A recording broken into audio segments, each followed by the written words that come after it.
बच्चों आज हम करेंगे क्लास 7 एक्सरसाइज 12D पार्ट 2। ये है मेंसुरेशन क्षेत्रमिति। किताब का नाम है गणित प्रकाश कक्षा 7 की।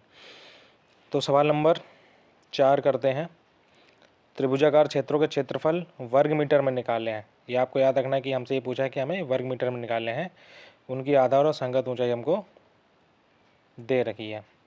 तो आधार दे रखा है 15 सेंटीमीटर। तो जितना भी हमको जो भी चीज़ें हमें सेंटीमीटर में दे रखी हैं उन्हें हमें सबसे पहले मीटर में कन्वर्ट करना पड़ेगा।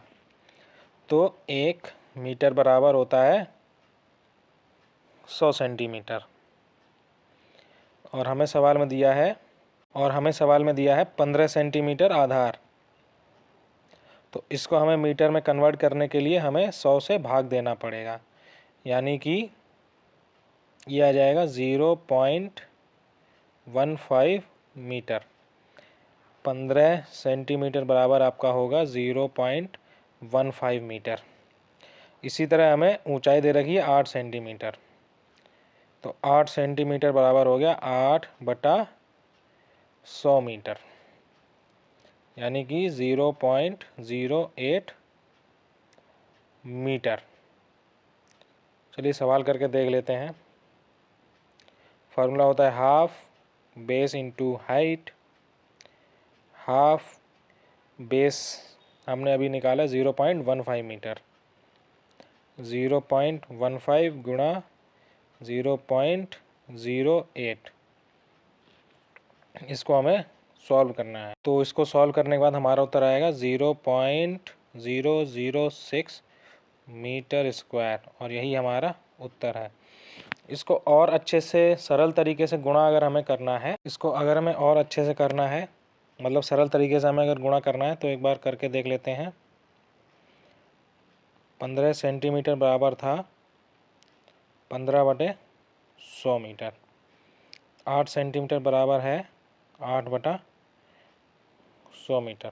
गुणा करते हैं, आधा बेस हमने निकाला है 15/100 क्योंकि मीटर में पूछा है, और ऊंचाई हमने निकाली है 8/100, ये भी मीटर में पूछा है।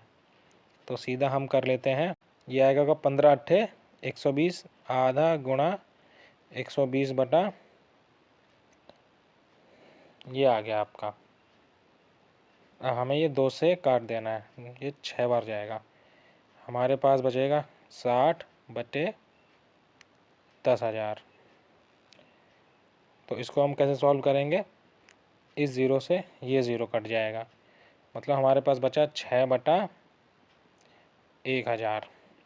तो हमें नीचे कितने ज़ीरो दे रखे हैं? 1 2 3।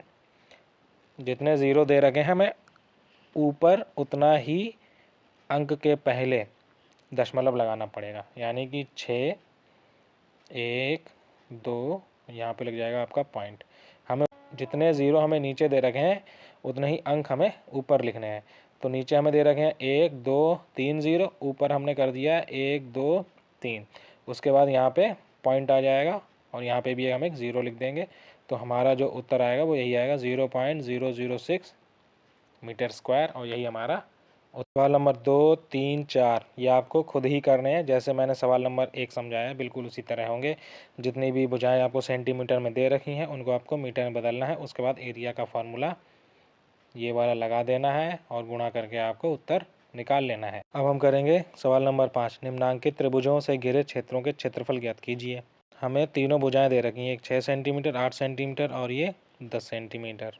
ठीक है, अब हमें बच्चों यहाँ पे ये देखना है कि हमें हाइट कौन सी लेनी है और आधार कौन सा लेना है, क्योंकि जो फार्मूला होता है वो होता है आधा गुणा आधार गुणा ऊंचाई। तो हमें ये देखना है कि हमें इस सवाल में आधार कौन सा लेना है और ऊंचाई कौन सा लेनी है।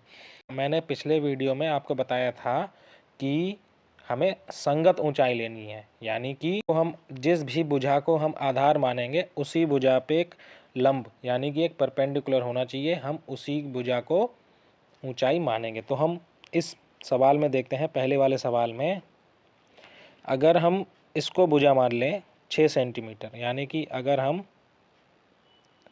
इसको आधार मान लें तो इसका लंब हो जाएगा ये 8, इसका लंब हो जाएगा ये 8, और यही हमारी संगत ऊंचाई हो जाएगी। चलिए सॉल्व करके देखते हैं। हाफ हमने भुजा यानी कि जो आधार माना था वो हमने माना था 6, और जो हमने ऊंचाई, जो संगत ऊंचाई होगी वो होगी 8। तो ये आएगा आपका 48/2 यानी कि 24 सेंटीमीटर स्क्वायर। यही आपका उत्तर होगा। इस 10 से हमें अभी के लिए कोई भी मतलब नहीं है, ये हमें बस एक कन्फ्यूजन करने के लिए दे रखा है। अब हम सवाल नंबर 2 पे आते हैं। इसमें भी हमें कुछ नहीं करना है, इसमें ये देखना है कि हम इसमें आधार कौन सा मानेंगे और संगत ऊंचाई कौन सी मानेंगे। तो हमें इसमें देखने से पता चल रहा है कि जो लंब यानी कि जो परपेंडिकुलर दिया है वो हमें इस भुजा पे दिया है, हमें इस भुजा पे लंब दिया है, ठीक है। तो जो आधार होगा वो हमारा हो जाएगा 12.5 प्लस 12.5, क्योंकि 2 बार दे रखा है। यहाँ से यहाँ तक की भुजा 12.5 सेंटीमीटर है और यहाँ से यहाँ तक की भुजा 12.5 सेंटीमीटर है। तो ये हो गया आपका 25 सेंटीमीटर। और इसी पूरी भुजा पे हमें दे रखा है ये लंब, जिसकी हमें लंबाई दे रखी है 8 सेंटीमीटर। तो हम इसमें फार्मूला लगाएंगे। आधार हो गया हमारा 25 और जो हमें ऊंचाई दे रखी है वो हो गई 8। इसको हम लोग सॉल्व करेंगे। 2 से ये 4 बार चला जाएगा, 25 का गुणा 4 में होगा तो ये आ जाएगा 100 सेंटीमीटर स्क्वायर, और यही आपका उत्तर होगा। इसी तरह हमें सवाल नंबर 3 करना है। इसमें हमें इसको आधार मानेंगे। ये जो 15 सेंटीमीटर दे रखी है वो हमें यहीं तक दे रखी है, ये आपको याद रखना है। और इसी पे ही हमने एक लंब दे रखा है 10 सेंटीमीटर का। तो इस पे हम सॉल्व करते हैं। आधा गुणा 15 गुणा 10, ये हमारा हो गया आधार और ये हमारी हो गई संगत ऊंचाई। तो जो उत्तर आएगा, 2 से ये 5 बार चला जाएगा, 15 गुणा 5 यानी कि 75 सेंटीमीटर स्क्वायर। यही हमारा उत्तर होगा।